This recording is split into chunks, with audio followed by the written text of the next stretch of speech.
அனைவருக்கும் வணக்கம். இந்த வருஷத்துடைய முதல் நிகழ்ச்சி என்னுடைய கதை சொல்லும் நிகழ்ச்சி இது. இந்த நிகழ்ச்சிக்கு இன்றைக்கி நான் வந்திருக்கிறது, இந்த பிரபஞ்சத்துக்கு நான் ரொம்ப ரொம்ப நன்றி சொல்கிறேன். பல காரணங்களால் என்னால் கொஞ்சம் வெளியில் வர முடியாத ஒரு சூழல் இருந்தாலும் எனக்கு எல்லா விதத்துலேயுமே இந்த பிரபஞ்சம் ஒரு சப்போர்ட் கொடுத்துட்டே இருந்தது. அதை தாண்டி திரு இசைக்கவி ரமணன் அவர்கள் நான் சொன்ன அடுத்த மாத்திரமே எனக்கு உடனே அப்படியா ஜமனு பண்ணிடுவோமே அப்படின்னு அவர் சொல்கிற அந்த விதம். அதே மாதிரி மிஸ்டர் ஆர்கே கன்வென்ஷனல் ஹால் அப்படின்னாலே அவரை நம்ம எப்படி பாராட்டுறதுன்னு தெரியல. ராமகிருஷ்ணன் ஐயா அவர்கள் என்கிட்ட ஒரு தடவையும் எந்த வித முகசொலிப்போ அல்லது எப்படி பண்ணலாமா என்ன பண்ணலான்னே கேட்காம உடனே இந்த கதை சொல்லும் நிகழ்ச்சியை நடத்திட்டு இது 1 வருஷம் ஆக போகுது எனக்கு அடுத்த மாதம் ஸோ அது ரொம்ப பெரிய விஷயமா நான் பார்க்குறேன். என்னோட வந்திருக்கும் என்னுடைய தோழி அவங்களும் ஒரு கதை சொல்லி தான். எங்களுக்கு தெரியும் எங்களுடைய பயணம் எவ்வளோ ஒரு கடினமான ஒரு பயணம். எங்களுக்கு ஒரு மேடை கிடைக்கிறதுக்கு நாங்கள் பட்ட பாடு ரொம்ப பெரிய விஷயம். ஸோ இந்த எல்லா விதத்துலேயும் என்னோட நன்றிகளை கொட்டி கொட்டி கொடுத்தாலும் போதாது. அந்த நன்றி சொல்லும் விதமாகத்தான் நீங்கள் ஒவ்வொரு முறையும் நான் ஒவ்வொரு கதையையும் மூலமாக எல்லோருடைய உள்ளத்தையும் நான் தொட முயற்சி பண்ணிகிட்டு இருக்கேன். அந்த வரிசையில் இன்னைக்கு நாம் பார்க்கவிருக்கும் கதை எழுத்தாளர் திரு ஜெயகாந்தன் அவர்களுடைய ஒரு சிறுகதை. இந்த சிறுகதை 1963ஆம் ஆண்டு ஆனந்த விகடனில் வெளிவந்த கதை. கதையின் பெயர் உண்மை சுடும். உண்மைதானங்க, உண்மை என்னைக்கு இருந்தாலும் சுடும் அப்படிங்கிறது. கதையுடைய கதாபாத்திரங்கள் ரொம்ப அதை வர்ணிச்சிருக்கிற விதமே ரொம்ப நல்லா இருக்கும். கோதை அப்படிங்கிற ஒரு 20 வயது இளம்பெண், பரமேஸ்வரன் அப்படிங்கிற ஒரு 40 வயது கொண்ட ஒரு காலேஜில் விரிவுரையாளராக பணியாற்றும் ஒருவர், அதுக்கப்புறம் சோமநாதன் அப்படிங்கிறவர், அவருக்கு ஒரு குரு ஸ்தானத்தில் இருக்கக்கூடியவர். அவர் முறைப்படி பார்த்து இந்த கோதையுடைய தாய் மாமன். இதுதான் கதை. இந்த கதாபாத்திரங்களை சுற்றி இந்த கதை வரும். இது இல்லாத இருக்கக்கூடிய ஒரு கதாபாத்திரம் ஒரு மொட்டை கடிதாசி. அதுதான் இந்த கதையுடைய கதாபாத்திரங்கள். அன்னைக்கு நம்ம சோமநாதன் அவருடைய ரொம்ப நெருக்கமான, அது தோழமைங்கிறத தாண்டி ஒரு குரு ஸ்தானத்துல இருந்து பரமேஸ்வரனை இவர் என்னைக்குமே பார்க்கக்கூடியவர். பரமேஸ்வரன் வீட்டுக்கு சோமநாதன் வராரு. பரமேஸ்வரனுடைய மனைவி தான் இந்த கோதை. அவர் உட்கார்ந்து இருக்கிறாரு. ஹாலில் பார்க்குறாரு, படங்கள் இருக்கு. அந்த படங்கள்ல ஒரு பக்கம் விவேகானந்தருடைய படம் இருக்கு, இன்னொரு பக்கம் பெரியவருடைய படம் வச்சிருக்காங்க, ராமகிருஷ்ணர் பரமஹம்சருடைய படம். நடுவில் இந்த சோமநாதன் அவர்களுடைய படத்தை அந்த வீட்டில் மாட்டி வச்சிருக்கிறாங்க. இவருக்கு அதை பார்த்த உடனே என்னது இது அப்படின்னு இவருக்கு ஒரு வருத்தம். என்னடா அது, இவ்வளோ பெரிய ஆட்களுடைய படத்துக்கு நடுவில் ஏன் படத்தை போய் வச்சிருக்கானே அப்படின்னு சொல்லிட்டு என்னம்மா அது அப்படின்னு கேட்குறாரு கோதை கிட்ட. அப்போ கோதை, எனக்கு தெரியல, அவர் இந்த வீட்டுக்கு நான் வந்த நாள்ல இருந்தே இந்த படத்தை தான் அவர் மாட்டி வச்சிருக்கிறாரு. யாரு பெரியவங்க வந்தாலுமே இதை பத்தி பெருமையா சொல்லுவாரு, இங்க இருக்கிற அத்தனை பேரையும் பற்றி பெருமையா சொல்லுவாரு அப்படின்னு சொன்ன உடனே அவருக்கு ஒரு குழந்தை சிரிப்பு வரும் முகத்துல. சிரிச்சுட்டு தோல்ல ஒரு துண்டு போட்டிருப்பாரு. அந்த துண்டுல அவருடைய கண்ணாடியை தொடச்சிக்கிட்டே அவர் போய் உக்காந்துருவாரு. உட்காந்ததுக்கு அப்புறமா அந்த வீட்டை இடம் பக்கத்துல இருந்து வலப்பக்கம் வரைக்கும் அப்படியே கண்ணிலேயே அப்படியே ஒரு ஓட்டம். அப்போ அந்த மேஜை மேல வச்சிருக்கிற பொருட்கள், அதுக்கப்புறம் அப்படியே அங்க ஒரு நீல கலர்ல திரை போட்டிருக்கோம் ஜன்னல்ல, அதை அப்படியே பார்த்துட்டு, அதுக்கப்புறம் அங்க இருக்கக்கூடிய ஒரு புத்தகங்கள் அதை அடுக்கி வைத்திருக்கிற விதம் எல்லாத்தையும் பார்த்துட்டு அப்படியே திரும்பும் போது அங்க நிக்கிற கோதையை அவர் பார்க்கிறாரு. பார்த்துட்டு அவருக்கு ரொம்ப சந்தோஷமா, பரவாயில்லையேம்மா, ரொம்ப நல்லா வீட்டை வச்சிருக்கியே, குடும்பம் ரொம்ப பிரமாதமா நடத்தின்னு இருக்க அப்படின்னு சொல்லிட்டு ஒரு பார்வை பார்த்த மாதிரியும், பேஷ் எனக்கு ஒன்று இந்த வீட்டுல கல்யாணம் பண்ணி வச்சதுக்கு வந்து ரொம்ப திருப்தியா மன மகிழ்ச்சியா இருக்குமா அப்படின்னு சொல்ற ஒரு ஆசீர்வாதமாகவும் அதை கோதை பார்த்துட்டு அவ போய் இவருக்கு ஹார்லிக்ஸ் கலக்கி எடுத்துட்டு வந்து கொடுக்குறா. கொடுத்த உடனே இவர் அந்த ஹார்லிக்ஸ் வாங்கி குடிக்கிறாரு. குடிக்கும் பொழுது அந்த சூடா அது உள்ள பருகும்போது அவருடைய நெற்றியில இருக்கக்கூடிய வயதானதுக்கு அப்புறமா, அதாவது அந்த எழுத்தாளனுடைய அந்த டெக்னிக்லாம் கொஞ்சம் வயது முதிர்ந்தவர் அப்படிங்கிறதுக்கு இந்த 2 பக்கமும் கொஞ்சம் அந்த ஒரு வழுக்கை மாதிரி இருக்கிறதாகவும், முன் பக்கமா கொஞ்சம் அதிக முடி இருந்து அந்த முடி வந்து அந்த வேர்வையோட அந்த சுழண்டு அந்த முடி கொஞ்சம் நகர்றது, இதெல்லாம் அவ்வளோ அழகா அந்த எழுத்துல பிரதிபலிக்கப்பட்டிருக்கும். அவர் அதை ரொம்ப அந்த ஹார்லிக்ஸை குடிக்கும்போது நெற்றி வேர்வை வந்து அப்படியே வரும்பொழுது அவ ஃபேனு தட்டி விடுவா. மின்விசிறியை போட்டு விட்டுட்டு அவருக்கு கொஞ்சம் ஆசுவாசத்துக்காக போட்ட உடனே அங்கே இருக்கிற முடி வந்து கொஞ்சம் கலைஞ்சு கீழே விழும். அவர் அதை பார்த்துட்டு ஏதாவது துணி வேணுமா அப்படின்னு கேட்கறதுக்கு வரதுக்குள்ள இல்லம்மான்னு சொல்லுவாரு.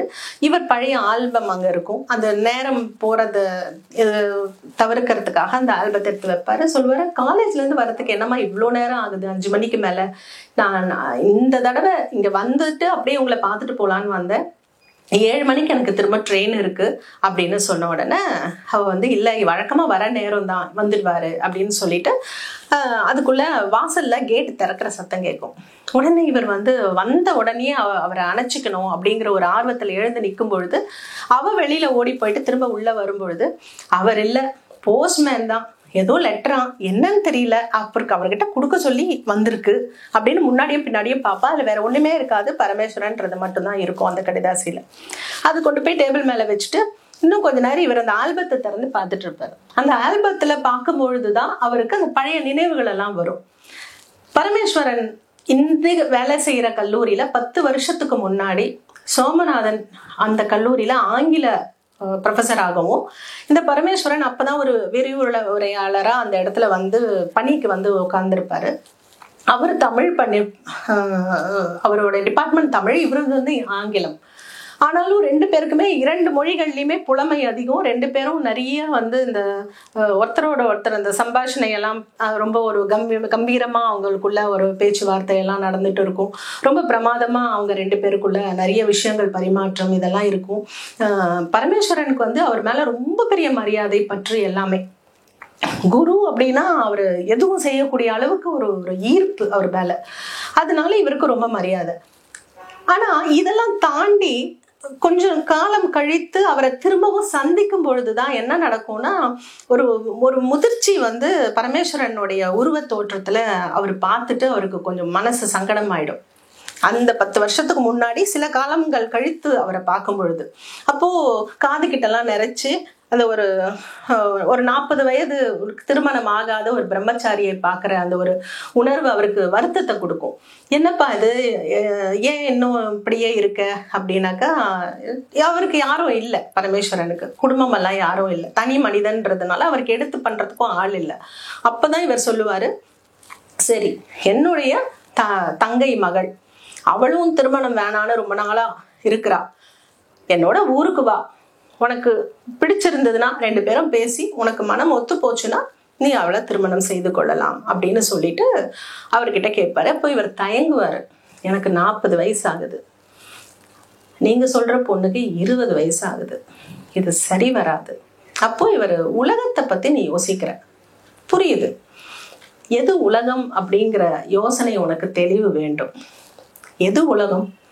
ஒன்ன கால சுத்திட்டு இருக்கிற இந்த ஒரு 4 பேர் தான் உலகமா, அல்லது கண்டங்களா பிரிந்து பறந்து இருக்கக்கூடிய இந்த பெரிய உலகம் உலகமா? அப்படி பார்த்தா அங்க இருக்கக்கூடிய மக்களுக்கு இது ஒரு பெரிய விஷயமே இல்லை.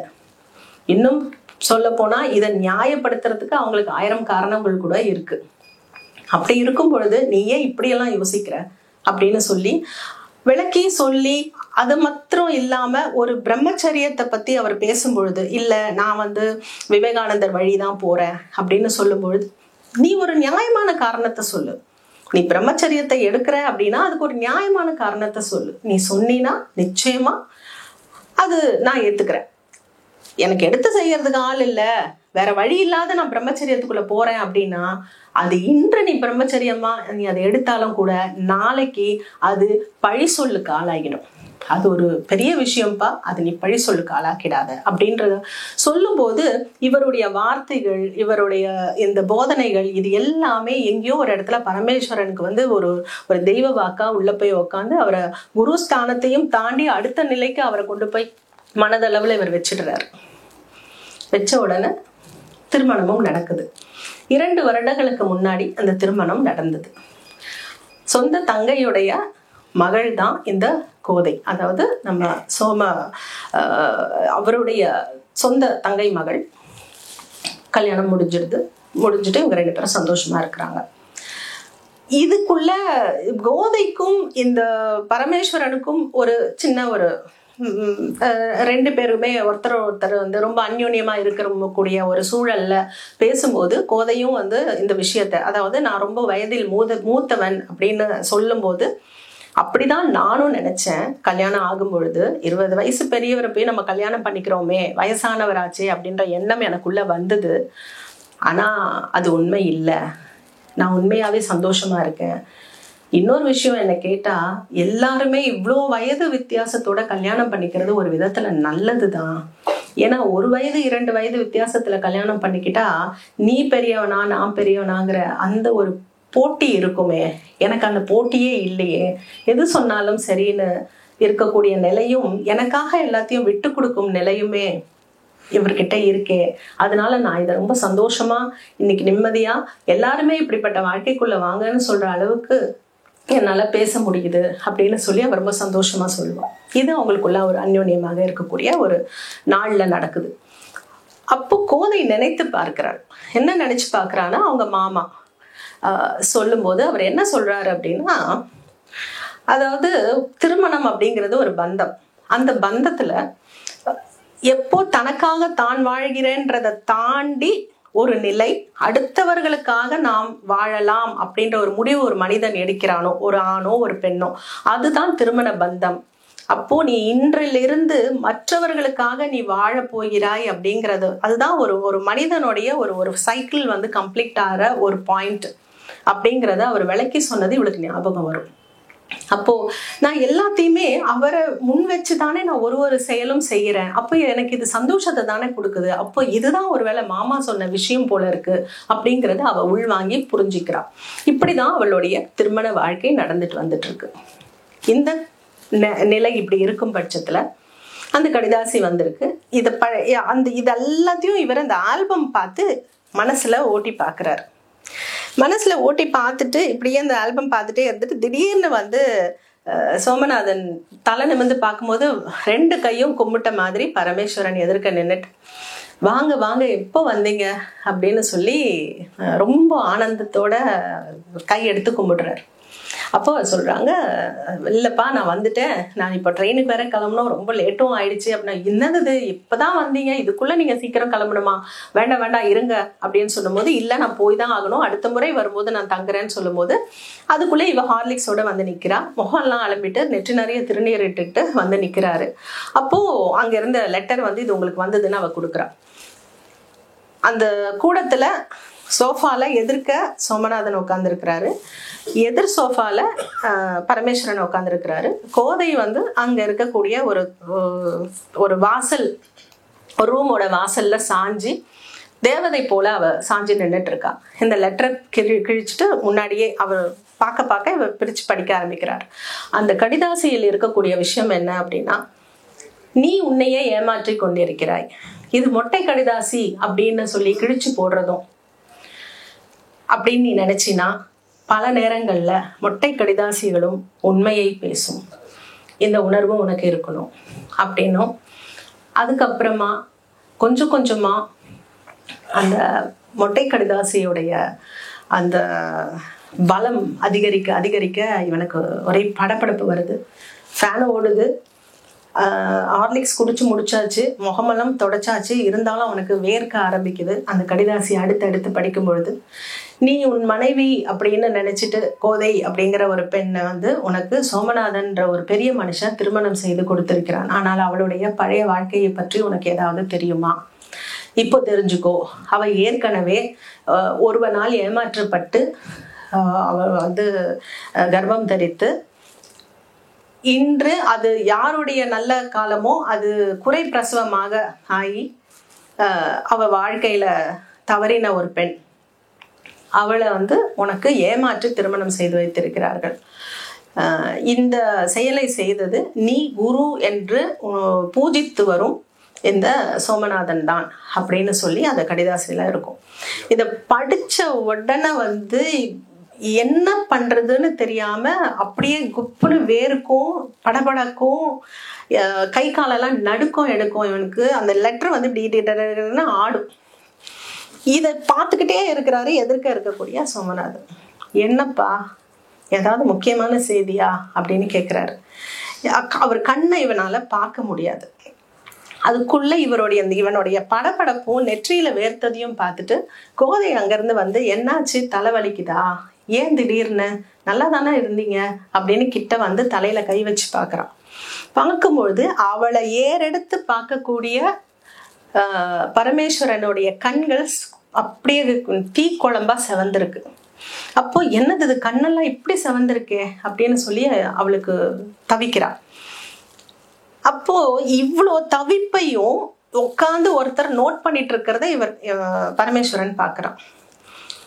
அவர் அப்படியே கவனிச்சுட்டே இருக்கிறாரு. இவனுடைய டிஸ்டர்ப் ஆகிறது, இவன் என்னென்னலாம் வந்து ஒரு செயல்ல மாத்தி மாத்தி பண்றானோ அது எல்லாத்தையும் அவர் பார்த்துட்டே இருக்காரு. சரி இதோ வந்துடுறேன் அப்படின்னு சொல்லிட்டு படப்படன்னு மொட்டை மாடிக்கு போறான். மொட்டை மாடியில நல்லா காத்தடிக்குது. அந்த லெட்டரை திரும்ப படிக்கிறான். மொட்டை கடிதாசிகளும் பல நேரங்களில் உண்மையை சொல்லும். முடியல, இவனால தாங்க முடியல. கோபம் ஒரு பக்கம், இவரா பண்ணியிருப்பாருன்றது, மனைவியை பற்றி ஒரு செய்தி, இது மட்டும் பொய்யாகட்டுமே, நானும் அவளும் சேர்ந்து இது எவ்வளவு ஒரு கேவலமான செயல் அப்படின்றது இந்த உலகத்துக்கு நிரூபிப்பேன். ஆனா எனக்கு ஒரு உண்மை மட்டும் தெரிஞ்சிருச்சுன்னா போதும் அப்படின்னு சொல்லி இவன் அந்த நொடியில் இருந்து உண்மையை தேடுறதுக்கு இவன் மனசு தூண்டுது. ஆனா இன்னொரு மனசு, சிச்சி இது எதுவுமே தேவையில்லை. ஒரு பக்கம் சோமநாதன் தன்னுடைய குரு, ஒரு பக்கம் தன்னுடைய மனைவி, ரொம்ப ரொம்ப மரியாதைக்குரிய ஆசையா குடும்பம் நடத்தி கொண்டிருக்கும் மனைவி. இவங்க ரெண்டு பேரை பத்தி தப்பா எழுதியிருக்கிற இந்த விஷயம் எனக்கு பெரிய விஷயமா அப்படின்னு சொல்லி அதை கிழிக்கிறதுக்கு, இதுதான் மனித மனநிலையோடைய அந்த கடிதாசிய கிழிக்கணும்னு மனசு சொல்லுது. ஆனா கை அதை செய்ய மாட்டேங்குது, ஏதோ ஒண்ணு தடுக்குது. அதை தாண்டி வேகமா காத்தடிக்குது.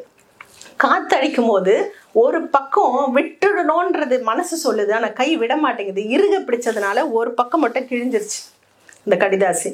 அந்த கிழிஞ்ச பக்கம் எதுவுமே இல்லாத பக்கம். என்ன மாதிரி ஒரு ரைட்டிங் இந்த இடத்துல. அதுல மீது இருக்கிற அந்த எழுத்து, முதல் எழுத்து கண்ணில் படுறது, மொட்டை கடிதாசிகளும் உண்மை சொல்லும் அப்படின்றது. படி இறங்கி திரும்ப கீழே அதை படிச்சுட்டு தூக்கி போடணும்னு மனசு சொல்லுது. ஆனா அதை எடுத்து பாக்கெட்ல தான் வைக்கிறான். படி இறங்கி கீழே வரான். வந்ததுக்கு அப்புறமா டாக்ஸில ரெண்டு பேரும் போயிட்டு இருக்காங்க. அடுத்த சீனே டாக்ஸி சீன் தான். டாக்ஸில ரெண்டு பேரும் போகும்போது, இங்க பாருங்க, உங்களுக்கு என்ன நல்லா தெரியும், என்ன நல்லா புரியும், உங்க மேல எனக்கு இருக்கிற மதிப்பு மரியாதையும் உங்களுக்கு புரியும்னு உடனே இது ஒரு குழந்தை சிரிப்போட அமைதியா, நான் அந்த இடத்துல வந்து எனக்கு வந்தது ஐயாவுடைய முகம்தான். ஒரு அமைதியா, ஒரு பேசாம ஒரு அப்படியே ஒரு பார்வை பார்த்துட்டு இருந்தார். அப்போ எனக்கு ஒரே ஒரு மட்டும் சொல்லுங்க அப்படின்னு சொல்லி பாக்கெட்ல இந்த கடிதாசியை எடுத்துட்டு அவர்கிட்ட கொடுக்குறது. கொடுத்த உடனே அவர் என்ன பண்ணுவார், அங்கே டாக்ஸியில் வந்து இந்த லைட்டு போட்டு விட்டுட்டு இதை படிங்கன்னு சொன்னோடனே அந்த இவர் படிச்சுட்டு அதை மடிச்சுட்டு ஒன்றும் சொல்ல மாட்டார், மடிச்சுட்டு அது கொடுப்பார். கொடுத்த உடனே எனக்கு வந்து ஒரு உண்மை தெரியணும். என்ன தெரியணும் அப்படின்னோடனே, இல்லை எனக்கு முதல்ல உண்மை தெரியணும். உண்மை தெரியணுமா, அது ஞானிகளோட வேலைப்பா, உனக்கு அந்த நிலை இல்லை அப்படின்னு சொல்லுவார். இல்லை எனக்கு அதெல்லாம் வேண்டாம், இப்படி குழப்பியெல்லாம் பேசாதீங்க, தயவு செஞ்சு எனக்கு ஆமா இல்லை, உண்மை பொய், இப்படி இந்த ரெண்டுத்துல ஒண்ணு மட்டும் சொல்லுங்க அப்படின்னு உடனே அவர் அத பொய் அப்படின்னு சொல்லுவார். சொன்ன உடனேயே இவனுக்கு வந்து இத்தனை காலம் அவரோட இவன் பயணித்ததுல இந்த பொய்ன்னு அவர் சொன்னதுல மட்டும் நம்பிக்கை இல்லை, இதுதான் அவர் சொல்ற பொய் அப்படிங்கிறது இவன் மனசுல, இப்படி பொய் சொல்றாரு அப்படின்ற படப்படப்போட திரும்ப வீட்டுக்கு போறான். அவர் போயிட்டாரு, அவர் ட்ரெயின் ஏற்றி விட்டாச்சு, அவர் போயிட்டார், வீட்டுக்கு போறான். வீட்டுக்கு போனதுக்கு அப்புறமா பார்த்தாக்கா இதுக்கு முன்னாடி அவர் சொல்ற வார்த்தை வந்து உண்மை சுட்டுடும்பா அப்படின்ற வார்த்தை சொல்லியிருப்பாரு கார்ல. இதுக்கப்புறம் வீட்டுக்கு போனதுக்கப்புறம் போய் அந்த சேர்ல உட்காந்துருப்பான். வழக்கமா மாடியில தான் கோதை இருப்பான். இவன் போன உடனே எப்போலாம் வேலை இருந்தா பெரிய வேலை இல்லையோ அப்ப நேரம் கோதை கிட்ட போய் பேசுறது தான் எனக்கு வழக்கம். அவ்வளோ நேரம் ஆகி கூட மேலே வரலையேன்னு சொல்லிட்டு கோதை இறங்கி வந்துட்டு என்ன ஆச்சு, உடம்பு சரியில்லையா அப்படின்னு கேட்கும்பொழுது, கோதை எனக்கு வந்து நம்ம நடத்தின குடும்ப வாழ்க்கை வந்து உண்மைமா, எனக்கு அதுல ஒரு குறையும் இல்லை, நான் ரொம்ப சந்தோஷமா தான் இருக்கேன். ஆனா எனக்கு ஒரே ஒரு விஷயம், நான் ஒரு இந்த கடிதாசிய படிச்சுட்டு எனக்கு ஒரே ஒரு வார்த்தை மட்டும் சொல்லு, பொய் இல்லைன்னா உண்மை, இது ரெண்டுத்துல எனக்கு ஒண்ணு மட்டும் சொல்லு போதும் அப்படின்னு சொன்னோடனே இவன் அந்த லெட்டரை இப்படி பிரிச்சுட்டு படிச்ச உடனே அந்த பெரியவர் சொன்னாரு உண்மை சுடும்னு அப்படின்னு சொல்லிட்டு மடிச்சுட்டு உண்மை அப்படின்னு சொல்லிட்டு உண்மை அப்படின்னு சொல்லிடுவா. சொன்ன உடனேயே சோமநாதனுக்கு, அதுக்கு முன்னாடியே சோமநாதன் வந்து ஒரு மனைவி மேல பாசம் இருக்கிறதுனால, அம்மா இதுல வந்து உண்மை இருந்தாலும் நான் உன் மேல கோபமே பட மாட்டேன், எனக்கு எந்த வருத்தமும் இல்லை உன் மேல அப்படின்னு பெரிய விஷயங்கள் எல்லாம் நிறைய சொல்லுவான். இவ அதை வந்து உண்மை அப்படின்னு சொல்லி கொடுத்துட்டு, என் வாழ்க்கையில இப்படி ஒரு தவறு நடந்தது, ஆனா மாமா தான் என்னை வந்து இந்த மாதிரி ரொம்ப நாள் கவுன்சிலிங் மாதிரி நிறைய பேசி இந்த மாதிரி ஒரு தவறுக்கு முடிவு ஒரு தவறாகாது, ஒரு தவறு நடந்துருச்சு, இனி அந்த தவறை வந்து நம்ம சரி செய்ய தான் முயற்சி பண்ணணும் அப்படிங்கிறத சொல்லி தான் என்னை இந்த வாழ்க்கைக்குள்ள அவர் கொடுத்தாரு அப்படின்னு சொல்லிட்டு, இவனுக்கு ஒட்டனையே வந்து உண்மையில எனக்கு கோவமே இல்லை கோதை, எனக்கு உன் மேல ஒரு துளி கூட கோவம் இல்லை, அதனால நான் ரொம்ப மனசு எனக்கு வெறுத்தது யார மேல தெரியுமா, தோ நான் பூஜிக்கும் தெய்வம் உங்களோட இவரோட போட்டோவை வச்சு பூஜிக்கிறேனே, இந்த ஆள் அது நினைச்சாதான் எனக்கு 1 மணி நேரத்துக்கு முன்னாடி என்கிட்ட அப்படி ஒரு பொய்ய சொல்லியிருக்கான் இவன் அப்படின்னு இவன் தான் சொல்லும் போது இவள மனசுக்குள்ள நினைச்சுக்கிறான், மாமா சொன்ன மாதிரி இவருக்கு உண்மை சுட்டுடுச்சு அப்படின்னு. அப்போ எழுந்து போய் என்ன செய்யறான், அந்த அவரோட போட்டோ, இத்தனை காலம் அவன் பூஜை செஞ்ச அந்த போட்டோல இவருடைய சோமநாதன் அவருடைய போட்டோவை வந்து அப்படியே அறுத்து கீழே எடுத்து தூக்கி வீசி எறிகிறான். வீசி எரிஞ்சிட்டு விறுவிறு மாடிக்கு போயிட்டு அவன் ரூம்ல போய் படுத்துக்கிறான். கொஞ்ச நேரம் கழிச்சுட்டு அந்த ரூம் கதவு தட்டப்பட்டது. ஃபர்ஸ்ட் தட்டிச்சு, இவன் திறக்கல. இவன் அடுத்தது தட்டுவான் அப்படின்ற ஒரு நினைப்புல இவன் உட்காந்து பாக்குறான். திரும்ப அந்த கதவு தட்டப்படலை. தட்டப்படாததுனால இவன் என்ன செய்யறான், சரி ஓகேன்னு சொல்லிட்டு இவனா போய் கதவை திறந்து பார்க்கும் போது அங்க ஒரு பெட்டியோட கோதை நின்றுட்டு இருப்பான். அப்போ நின்றுட்டு இருக்கும் போது இவன் சொல்லுவான், கோதை எனக்கு ஓ மேல கோவமே இல்லை அப்படின்னும் போது, ஒரு தாய் ஒரு குழந்தைய அடிக்கும் பொழுது அந்த குழந்தை தம்பியை போய் கிள்ளிட்டு வரும். உன் மனநிலை இப்போ அப்படிதான் இருக்கு, நீ என்னை மன்னிச்சிட்டேன்னு சொல்றல, அது உண்மை இல்லை, அது உன்னையே நீ ஏமாற்றிக் கொள்ற ஒரு விஷயம். அந்த பெரிய மனுஷன் அப்பவே சொன்னாரு உண்மை சுடும் அப்படின்னு. அது எவ்வளவு உண்மைங்கிறது எனக்கு இப்பதான் புரியுது. அதனால நீ எப்போ உன்னையே நீ வந்து இந்த ஒரு விஷயத்த நீ எப்போ அக்செப்டன்ஸ்குள்ள போறியோ, எப்போ உனக்கே வந்து இது நீ உனக்கு உள்ள அந்த வேலை நடக்குதோ அப்பதான் உன்னால இந்த விஷயத்த புரிஞ்சுக்க முடியும் அப்படின்னு சொல்லிட்டு கோதை வந்து பெட்டி எடுத்துட்டு வெளியில கிளம்புறான். கிளம்பும் போது அவன் அதை தடுக்கிறதுக்கு முயற்சி பண்ணல. ஆனா அவசரமா நேர கீழே வந்து அந்த விழுந்த அந்த பெரியவர், அதாவது அந்த சோமநாதனுடைய படத்தை எடுத்து தன்னுடைய அந்த வேட்டியை எடுத்து அப்படியே தொடச்சிட்டு அந்த படத்தை திரும்பவும் எடுத்து மாட்டான். அப்போ கதை எப்படி முடியுது அப்படின்னா அன்பர்களே, அதாவது எப்படி அவர் மீது அந்த நேரத்துக்கு கோவப்பட்டு திரும்பவும் அவரை வந்து அதே இடத்துல திரும்ப அவன் பூஜை செய்யக்கூடிய இடத்துல வைக்கிறானோ, அதே மாதிரி தன் மனைவியையும் அதே நிலைக்கு இவன் வைப்பான் அப்படின்னு ஒரு நம்பிக்கையோட தான் இந்த கதை முடிகிறது. அருமையான ஒரு கதை. இதுல எவ்வளோ ஒரு உளவியல் இருக்கு, எவ்வளோ ஒரு பெரிய விஷயங்கள் இந்த கதைக்குள்ள இருக்கு அப்படிங்கிறத வந்து பார்க்கணும். குறிப்பா எழுத்தாளன் ஒரு மனிதனை சித்தரிக்கும் பொழுது, ஒரு கதாபாத்திரத்தை சித்தரிக்கும் பொழுது இத்தனை விஷயங்கள் அந்த மனிதனுக்குள் வைத்து அந்த கதையை நகர்த்தி செல்வது அப்படிங்கிறது ரொம்ப ஒரு வியப்புக்குள்ள ஒரு விஷயம். ஒரு சிறுகதைக்குள் இவ்வளோ ஒரு பெரிய விஷயத்தை வைத்தது பெரிய விஷயமா நான் பார்க்குறேன். இவ்வளோ நேரம் இந்த கதையை அமைதியாக இருந்து கேட்டமைக்கு மிக மிக நன்றி. வணக்கம். ஆல்மோஸ்ட். Thank you sir.